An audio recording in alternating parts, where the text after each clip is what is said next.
Hello friends, ನಮಸ್ತೆ. Welcome back to the channel. ಇವತ್ತು ಹೆಲ್ದಿಯಾಗಿರೋವಂಥ 2 ರೆಸಿಪಿ ನೋಡೋಣ. ಫಸ್ಟು ಬಂದುಬಿಟ್ಟು ದೋಸೆ ಮಾಡೋದು, ಮತ್ತು ಇನ್ನೊಂದು ಸಾರಿನ ರೆಸಿಪಿ. ಏನು ಸ್ಪೆಷಲ್ ಅಂತ ಅನ್ನೋದಾದರೆ, ನಾವಿದನ್ನು ಇವತ್ತು ಮಾಡ್ತಾ ಇರೋದು ಮೊಳಕೆ ಕಟ್ಟಿದ ಹೆಸರು ಕಾಳಿಂದ. ಸೊ ಮೊಳಕೆ ಕಟ್ಟಿದ ಹೆಸರು ಕಾಳು ಎಷ್ಟು ಹೆಲ್ದಿ ಅನ್ನೋದು ಎಲ್ಲರಿಗೂ ಗೊತ್ತಿದೆ. ನಾನಿವಾಗ ಹೇಗೆ ಮಾಡ್ತೀನಿ ಅಂತ ನಿಮ್ಮ ಜೊತೆ ಶೇರ್ ಮಾಡ್ತೀನಿ. ಫಸ್ಟು ಏನೆಲ್ಲ ಬೇಕು ಅಂತ ನೋಡ್ಕೊಳ್ಳೋಣ. ಇವಾಗ ಫಸ್ಟು ದೋಸೆ ಮಾಡೋದಕ್ಕೆ ಏನೇನು ಬೇಕು ಅಂತ ತೋರಿಸ್ತಾ ಇದ್ದೀನಿ. ನಾನಿಲ್ಲಿ 1 ಕಪ್ಪಷ್ಟು ಮೊಳಕೆ ಕಟ್ಟಿರೋಂಥ ಹೆಸರು ಕಾಳು ತೊಗೊಂಡಿದ್ದೀನಿ.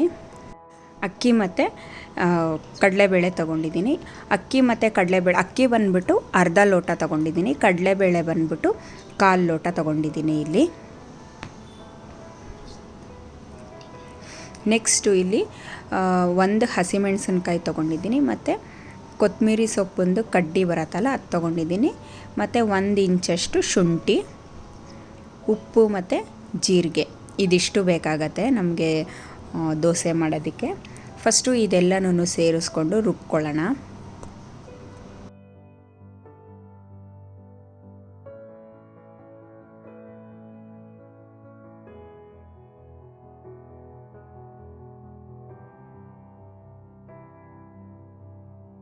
ನಾನಿಲ್ಲಿ 2 ಕಪ್ಪಷ್ಟು ಹೆಸರು ಕಾಳು ತೊಗೊಳ್ತಾ ಇದ್ದೀನಿ. ಇದೇ ಕಪ್ಪಲ್ಲಿ ನಾನು ಅರ್ಧ ಕಪ್ ಅಕ್ಕಿ ಮತ್ತು 1/4 ಕಪ್ಪಷ್ಟು ಕಡಲೆಬೇಳೆ ಇದನ್ನು ಮೆಷರ್ ಮಾಡ್ಕೊಂಡಿರೋದು. ನೀವು ಯಾವ ಕಪ್ ಯೂಸ್ ಮಾಡ್ತೀರೋ ಸೇಮ್ ಕಪ್ಪಲ್ಲಿ 2:1/2:1/4 ರೇಷಿಯೋ ನೀವು ಮೆಷರ್ ಮಾಡಿಕೊಂಡ್ರೆ ಚೆನ್ನಾಗಿರತ್ತೆ. ಮತ್ತು ಹಸಿಮೆಣಸಿನ್ಕಾಯಿ, ಕೊತ್ತಂಬರಿ ಸೊಪ್ಪುದು ಕಡ್ಡಿ ಇಲ್ಲ ಅಂತಂದರೆ ನೀವು ಸೊಪ್ಪು ಕೂಡ ಯೂಸ್ ಮಾಡ್ಬೋದು, ಶುಂಠಿ, ಉಪ್ಪು ಮತ್ತು ಜೀರಿಗೆ ಇದೆಲ್ಲನೂ ಸೇರಿಸಿ ದೋಸೆ ಹಿಟ್ಟನ್ನು ಹದಕ್ಕೆ ಫೈನ್ ಪೇಸ್ಟಾಗಿ ರುಬ್ಕೊಳ್ಳೋಣ.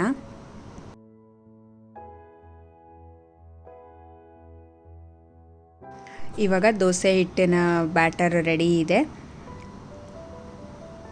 ನೀವು ಬೇಕಿತ್ತು ಅಂದರೆ ಸೋಡಾ ಯೂಸ್ ಮಾಡ್ಬೋದು, ಬೇಡ ಅಂದರೆ ಬೇಡ.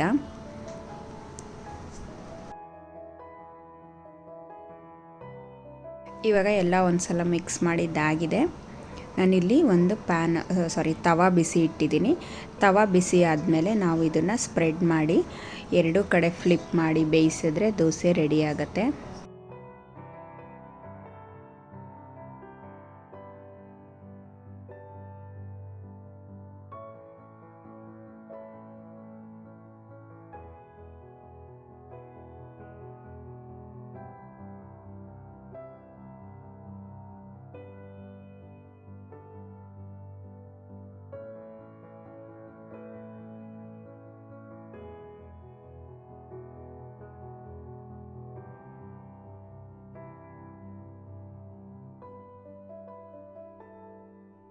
ನಾನು ಈ ದೋಸೆನ ಟೊಮ್ಯಾಟೊ ಚಟ್ನಿ ಜೊತೆ ಸರ್ವ್ ಮಾಡ್ತಾಯಿದ್ದೀನಿ.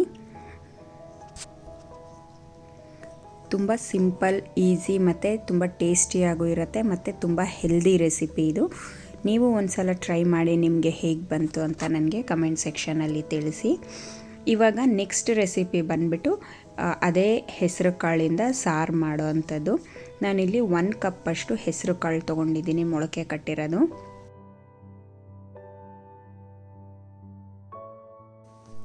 ಅದರ ಜೊತೆಗೆ 1 ಸ್ಪೂನು ಅಚ್ಕಾರದ ಪುಡಿ, ಧನಿಯಾ ಪುಡಿ ಮತ್ತು ಸಾರಿನ ಪುಡಿ, 1 ಮೀಡಿಯಮ್ ಈರುಳ್ಳಿ, 1 ಇಂಚ್ ಶುಂಠಿ, ಮತ್ತು 10-12 ಇಲ್ಕು ಬೆಳ್ಳುಳ್ಳಿ, 1 ಮೀಡಿಯಮ್ ಟೊಮ್ಯಾಟೊ, 1/2 ಇಂಚ್ ಚಕ್ಕೆ ಮತ್ತು 1 ಲವಂಗ, ಮತ್ತು 1/2 ಕಪ್ಪಷ್ಟು ತೆಂಗಿನ ತುರಿ. ಇದಿಷ್ಟು ತೊಗೊಂಡಿದ್ದೀನಿ. ಫಸ್ಟು ನಾನಿಲ್ಲಿ ಒಂದು ಬಟ್ಲು ಬಿಸಿ ಇಟ್ಟಿದ್ದೀನಿ. ಇದಕ್ಕೆ 1 ಸ್ಪೂನ್ ಎಣ್ಣೆ ಹಾಕ್ಬಿಟ್ಟು ಈರುಳ್ಳಿ ಮತ್ತು ಬೆಳ್ಳುಳ್ಳಿನ ಚೆನ್ನಾಗಿ ಗೋಲ್ಡನ್ ಬ್ರೌನ್ ಆಗೋವರೆಗೂ ಫ್ರೈ ಮಾಡ್ಕೊಬೇಕು.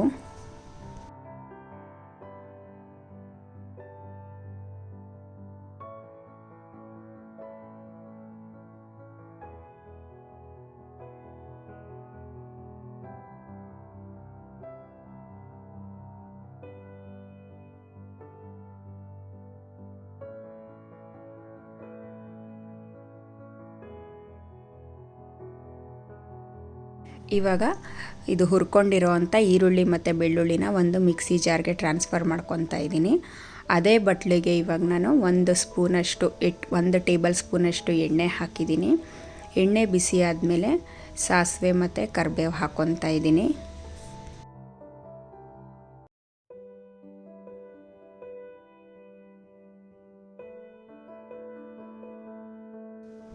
ಇವಾಗ ಮೊಳಕೆ ಕಟ್ಟಿರೋಂಥ ಹೆಸ್ರು ಕಾಳು ಹಾಕ್ತಾಯಿದ್ದೀನಿ.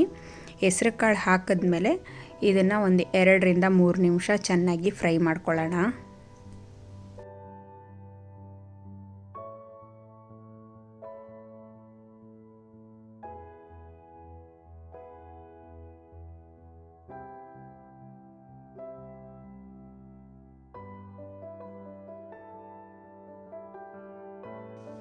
ಇವಾಗ ಫ್ರೈ ಮಾಡೋವಾಗಲೇ ನಾನೊಂದು ಅರ್ಧ ಸ್ಪೂನಷ್ಟು ಅರಿಶಿನ ಹಾಕ್ಕೊಂಡಿದ್ದೀನಿ.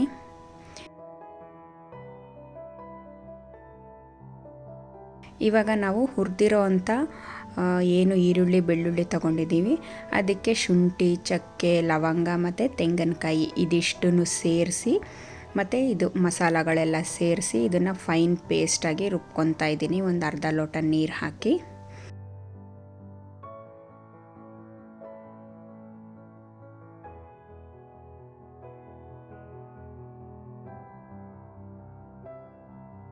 ಈ ಕಡೆ ನೋಡ್ಬೋದು ನೀವು ಹೆಸರು ಕಾಳು ಚೆನ್ನಾಗಿ ಫ್ರೈ ಆಗಿದೆ. ಈಗ ನಾವು ರುಬ್ಬಿರೋ ಅಂಥ ಮಸಾಲೆ ಇದಕ್ಕೆ ಹಾಕ್ಬಿಟ್ಟು ಅದಕ್ಕೆ ಎಷ್ಟು ನೀರು ಬೇಕೋ ನಿಮ್ಮದು ಸಾರು ಕನ್ಸಿಸ್ಟೆನ್ಸಿ ನಿಮಗೆ ಎಷ್ಟಕ್ಕೆ ಇರಬೇಕು ಅಂತ ಅಂದ್ಬಿಟ್ಟು ನೋಡ್ಕೊಂಡು ನೀವು ಅಡ್ಜಸ್ಟ್ ಮಾಡ್ಕೊಂಡು ನೀರು ಹಾಕ್ಕೊಳ್ಳಿ.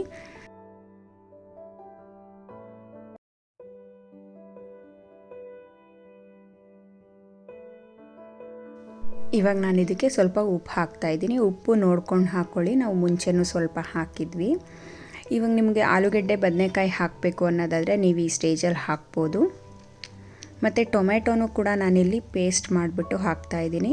ನೀವು ಬೇಡ ಅನ್ನೋದಾದರೆ ಆಲೂಗೆಡ್ಡೆ ಬದನೆಕಾಯಿ ಮತ್ತು ಟೊಮೆಟೊ ಇದಿಷ್ಟನ್ನು ಒಟ್ಟಿಗೆ ಕಟ್ ಮಾಡಿ ಕಾಳು ಜೊತೆಗೇ ಹಾಕ್ಬೋದು, ಯಾಕಂದರೆ ಹೆಸರು ಕಾಳು ಬೇಗ ಬೆಂದೋಗುತ್ತೆ. ನೋಡಿದ್ರಲ್ಲ ಎಷ್ಟು ಹೆಲ್ದಿಯಾಗಿರೋವಂಥ ಸಿಂಪಲ್ಲಾಗಿರೋವಂಥ ಸಾರು ಮಾಡೋದನ್ನು. ನೀವು ಇದನ್ನು ಒಂದು ಸಲ ಟ್ರೈ ಮಾಡಿ ನಿಮಗೆ ಹೇಗೆ ಬಂತು ಅಂತ ನನಗೆ ಕಮೆಂಟ್ ಸೆಕ್ಷನಲ್ಲಿ ತಿಳಿಸಿ.